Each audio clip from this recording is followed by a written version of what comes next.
I moved to Los Angeles. Stalking means being near someone and contacting them when they don't want it.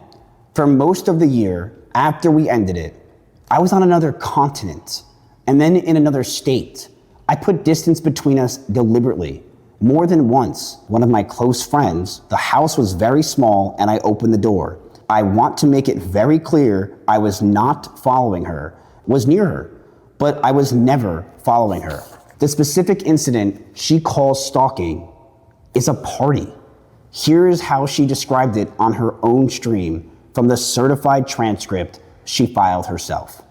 I made the mistake of thinking that I only had to cut him off through personal private communication, but I also had to start avoiding going to the same parties or places I attended. I was aware that he would be there and I thought it wouldn't be a big deal. About 30 minutes later, the room that we're in, the door opens, it's Miz. Ooh.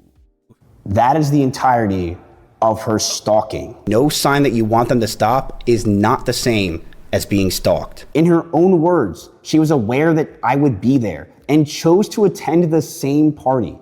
Going somewhere you knew the other person would be at is the opposite of being followed. One concrete moment is that about 30 minutes later, I opened a door, saw that she was inside and said, ooh, and walked away. Stalkers follow you.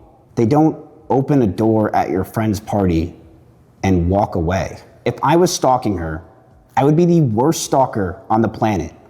Emiru also claims on her own stream that she filed a restraining order in 2 states. Emiru said, and I quote, I'm already in the process of filing a restraining order on him in both Texas and California. It is kind of weird to go and do this. Like, I think if you have this a shared professional environment with your ex, you probably should try to keep from poisoning it. You should try to, unless there's some real conduct there.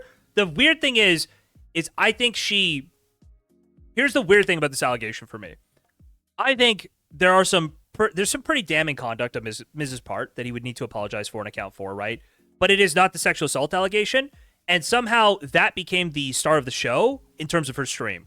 I think her stream would have still been serious if she'd left that out entirely, and it would have been not defamatory. It would have been like way less criticizable. I don't know why she felt like this had to be included or why she felt like this was appropriate to include.